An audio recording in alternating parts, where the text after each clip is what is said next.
अस्सलामुअलैकुम वरहमतुल्लाहि वबरकातुहू। उम्मीद करती हूँ कि आप सब खैर आफियत से होंगे।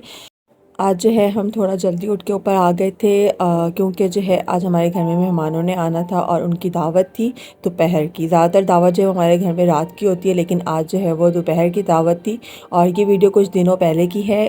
पिछले कुछ दिनों से मैं वीडियोज़ अपलोड नहीं कर पा रही क्योंकि कुछ मसरूफियत बहुत ज़्यादा हैं। सबसे पहले तो जो आप सबको पता है कि मेरी मामा का यानी कि नूर फजर की दादू का ऑपरेशन हुआ। उसके बाद जो है वो मेरे हस्बैंड है उनकी नानों का ऑपरेट हुआ और अब जो है वो मेरे अपने फादर का ऑपरेट हुआ। तो बस इसी में जो है वो आजकल बहुत ज़्यादा मसरूफ़ रहे, जिसकी वजह से जो है वो वीडियोस जो है मैं अपलोड नहीं कर पा रही थी। तो बस यहाँ पर जो है वो दोपहर की दावत थी और सबसे पहले जो है वो मैंने जो है फ़िश को साफ़ करके ऊपर से स्किन रिमूव कर दी थी। एक छोटी सी यहाँ पर मछली थी, उसकी मैंने स्किन रिमूव नहीं की थी। बाकी मैंने तमाम मछली की जो वो स्किन रिमूव कर दी थी और बस जल्दी जल्दी जो मैं उसको मैरिनेट करके रख रही थी। तो सबसे पहले मैंने यहाँ पर कुछ मसाले शामिल किए थे जो कुछ यूँ थे। 1 खाने का चम्मच हल्दी, 1 से 1.5 खाने का चम्मच नमक, 1.5 खाने का चम्मच पिसी हुई लाल मिर्चें, 1 चाय का चम्मच काली मिर्चें, 1.5 खाने का चम्मच चाट मसाला और थोड़ा सा मैंने इसमें नींबू का रस शामिल किया था, 2 से 3 खाने के चम्मच। और उसके बाद 1 चम्मच भर के अदरक का पेस्ट, 1 चम्मच भर के लहसुन का पेस्ट शामिल कर देना है और 2 खाने के चम्मच मैंने यहाँ पर धनिया पाउडर शामिल करने हैं और उसके बाद 1 चाय का चम्मच गरम मसाला पाउडर और आधा चाय का चम्मच अजवाइन। ये तमाम चीज़ें आपने शामिल कर देनी है। उसके बाद जो है वो एक बेहतरीन टेस्ट के लिए आपने यहाँ पर शामिल करना है 3 से 4 खाने के चम्मच मछली मसाला। आप किसी भी ब्रांड का शामिल कर दें, मैंने यहाँ पर शान मसाला इस्तेमाल किया है। और उसके बाद जो है वो मछली को क्रिस्पी करने के लिए, इसकी बाइंडिंग अच्छे से हो जाए मसालों की, तो मैंने यहाँ पर 3 खाने के चम्मच बेसन ले लिए हैं। ये तमाम चीज़ें हम डाल लेंगे और उसके बाद इसको अच्छे से मिक्स कर लेंगे। अब मुझसे यहाँ पर ये मिस्टेक हो गई थी कि जो है मैंने कभी भी मसाले इस तरीके से मछली के ऊपर शामिल नहीं किए। पहले मैं तमाम मसालों को एक खुले बर्तन में शामिल कर लेती हूँ, उन मसालों को आपस में अच्छे से मिक्स कर लेती हूँ और उसके बाद मैं मछली के ऊपर वो मसाले लगाती हूँ। पर मुझसे जल्दी जल्दी में जो है क्या हुआ कि मैंने सारे मसाले मछली के ऊपर डाल दिए, तो मुझे बहुत प्यार से फिर इसको हिलाना पड़ा था और बहुत मुश्किल से जाके जो है वो ये मसाले इसके ऊपर मिक्स हुए थे। तो मैं जो है वो पहले खुले बर्तन में मसाले डाल के अच्छे से इसको मिक्स कर लेती हूँ, उसके बाद मछली को लगाती हूँ। तो यहाँ पर जो है फजर मैडम को मैंने थोड़ा बहुत तैयार कर दिया था। उसके बाद ये मेरी मदद करवा रही थी शामी कबाब बनाने में और साथ में जो है वो टेस्ट भी करी थी, बहुत मज़े के लग रहे थे। बाद में मिर्चें भी बहुत लगी, लेकिन उसको खाना इतना अच्छा लग रहा था तो अपना वक्त याद आ गया जब मम्मा इस तरीके से कूंडी में बैठ के शामी कबाब का मसाला कूटा करती थी, तो मैं साथ में बैठ के ऐसे ही खाती थी।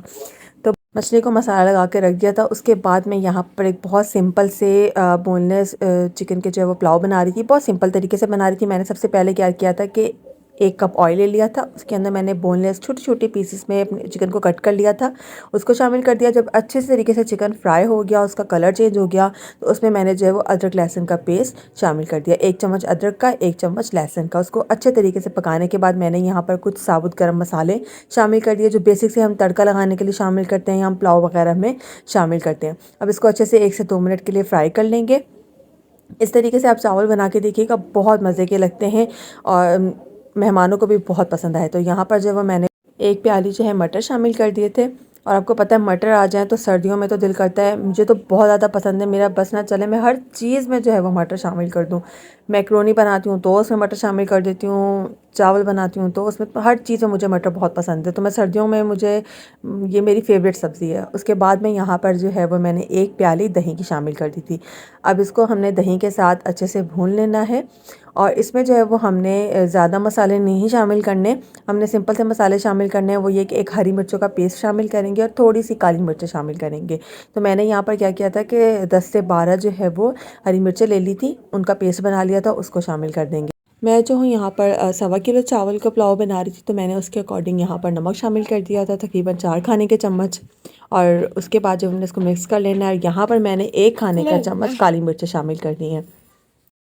अब आखिर में जो मैं यहाँ पर 2 खाने के चम्मच धनिया पाउडर शामिल कर दूँगी। ताज़ा भुना हुआ धनिया पाउडर था ये, भून के मैंने पीस लिया था और जो ताज़ा होता है ना उसकी खुशबू ही अलग होती है। उसको शामिल करने के बाद अच्छे से मिक्स कर लेंगे और 5 मिनट के लिए इसको मीडियम फ्लेम पर पका लेना है। तो बस यहाँ पर जो है वो 5 मिनट पकाने के बाद आपने इसको अच्छे से मिक्स कर लेना है। और मैं पुलाव बनाऊँ या बिरयानी बनाऊँ, मैंने लास्ट में करी पत्ता शामिल करना है। मुझे करी पत्ता बहुत ज़्यादा पसंद है, तो इसको शामिल करने के बाद थोड़ी देर हम इसको पकाएंगे, ज़्यादा से ज़्यादा 1 से 2 मिनट। और उसके बाद मैं यहाँ पर पानी शामिल कर दूँगी। तो 1.25 किलो चावल थे, तो वो तकरीबन जो है वो, ये बड़ा स्टील का गिलास है तो मेरे 3 गिलास थे, तो मैं यहाँ पर 4 गिलास पानी के शामिल कर दूँगी।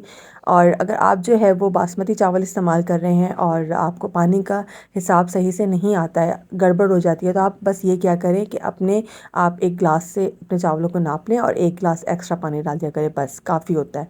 उसके बाद जब मैं पानी बॉयल होने लगा तो हमारी गैस चली गई, तो फिर मैंने इसको सिलेंडर पे ट्रांसफ़र किया और चावल शामिल कर दिए। अब यहाँ पर जो है वो हमने इसको अच्छे तरीके से चावल शामिल करने के बाद मिक्स कर लेना है। और अच्छे चावल जब भी बनते हैं जब आप चावलों में ज़्यादा चम्मच ना चलाएं। तो मम्मा तो मुझे हमेशा डांटा करती थी कि जो है वो चावल जब डाल दिए हैं ना पानी में, तो उसके बाद उसमें चम्मच मत मारी जाया करो। तो बस जो है वो मैंने भी चावल में डाल देती हूँ, उसके बाद मैं एक ही बार मिक्स करती हूँ। बस ध्यान रखती हूँ कि पानी जब खुश्क होने वाला है तो उसको एक बार मिक्स कर देती हूँ, फिर उसको दम दे देती हूँ। तो बस यहाँ पर जो है वो मेरे सारे काम कंप्लीट हो चुके थे और मुझे डर इस बात का था कि मैंने इतनी स्पीडों में काम किया ही है ना, मेहमान आ जाए और मैं तैयार ना हूँ। और हुआ भी यही था कि मैंने जो है वो खाना बनाने में मसरूफ़ रही और नूर फ़जर को उसकी फूफो ने तैयार कर दिया था। और उसके बाद क्या हुआ कि जब मेहमान आ गए तो और मैं बिल्कुल भी तैयार नहीं हुई थी।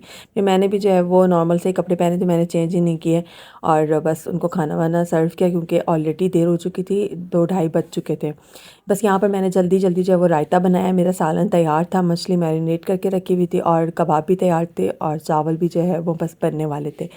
तो बस अब जब जैसे ही मेहमान आएंगे, तो जब मेहमान आ जाते हैं तो मैं फ्राई का काम जो उनके सामने ही करती हूँ, मतलब ताज़ा करती हूँ बिल्कुल, क्योंकि फ्राई आइटम जो होते हैं गरम गरम ही अच्छे लगते हैं, अगर आप पहले से करके रख लो तो उसका वो मज़ा ही नहीं रहता है।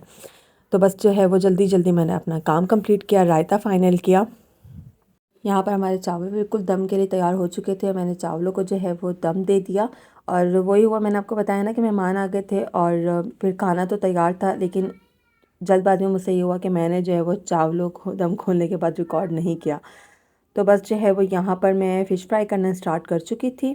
यहाँ पर मेरा सालन बिल्कुल तैयार है, मैंने कोयलों का दम दे दिया था, मैंने यहाँ पर कोयला कढ़ाई बनाई हुई थी। और कोयला कढ़ाई वैसे भी हमारी फैमिली में सबको बहुत ज़्यादा पसंद है और माशाल्लाह बहुत मज़े की भी बनती है और मेरे हाथों की भी सबको पसंद है। पहले सबको जो है वो मेरी मामा के हाथ की पसंद थी, यानी कि नूर फजर के दादों के हाथ की, और अब जो है वो मैं बनाती हूँ तो मेरे हाथ की पसंद आ जाती है सबको। तो बस यहाँ पर जो है वो सालन भी तैयार था, चावलों को दम दिया हुआ था और साथ साथ में मैं जो है फ़िश फ्राई करी थी। फ़िश का ये है कि अगर आप इसको ओवरनाइट करें, मैरिनेट करके रखें ना, तो उसका टेस्ट बहुत मज़े का होता है और जो मसाले अच्छे तरीके से रच बस जाते हैं। चिकन आप बनाएं, फ्राइड चिकन बनाएं या आप फ़िश बनाएं, तो आप उसको ओवरनाइट के लिए मैरिनेट करके रखें ना, तो उसका टेस्ट बहुत मज़े का लगता है। तो बस यहाँ पर जब वो फ़िश फ्राई हो चुकी थी और दस्तरखान दस्तरखान तो नहीं, सबने टेबल के ऊपर बैठ कर खाना खाया था। तो बस जो है वो खाना भी लग चुका था और सब जो है खाना एंजॉय कर रहे थे। उम्मीद करती हूँ कि आपको मेरी आज की वीडियो अच्छी लगी होगी। अपना बहुत ज़्यादा ख्याल रखिएगा। अल्लाह हाफ़िज़।